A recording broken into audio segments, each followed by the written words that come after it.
दादी की गुल्लक का आखिरी सिक्का। ये एक ऐसी कहानी है जो सिखाती है कि सच्ची दौलत पैसे नहीं बल्कि दयालुता होती है। सुबह का समय था। गांव में हल्की हल्की ठंडी हवा चल रही थी। पेड़ों पर बैठे पक्षी मीठी आवाज़ में गा रहे थे। खेतों में किसान अपने बैलों के साथ काम पर निकल चुके थे।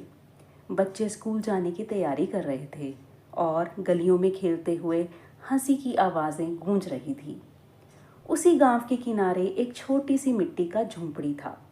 उसी झोंपड़ी में सरस्वती दादी रहती थी।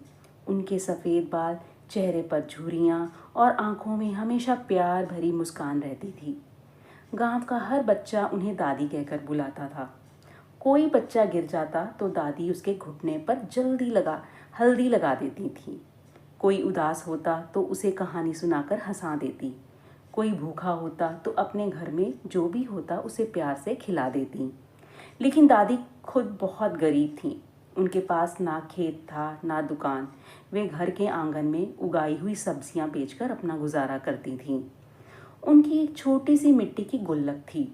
हर बार जब कुछ पैसे बचते तो वे उसमें एक सिक्का डाल देती। दादी हमेशा कहती थी, बचत कभी छोटी नहीं होती, छोटी छोटी बूंदें मिलकर ही सागर बनाती हैं। एक दिन दादी ने अपनी गुल्लक उठाई। उन्होंने सोचा, चलो देखूं अब कितने पैसे हो गए हैं। उन्होंने धीरे से गुल्लक खोली। अंदर सिर्फ एक ही सिक्का बचा था। दादी मुस्कुराई और बोली, चलो भगवान का शुक्र है, आज इसी से आटा ले आऊंगी। उसी समय दरवाजे पर किसी ने धीरे से आवाज़ लगाई, कोई है? दादी बाहर आईं। दरवाजे पर एक बूढ़ा यात्री खड़ा था। उसके कपड़े धूल से भरे थे। चेहरे पर थकान साफ दिखाई दे रही थी।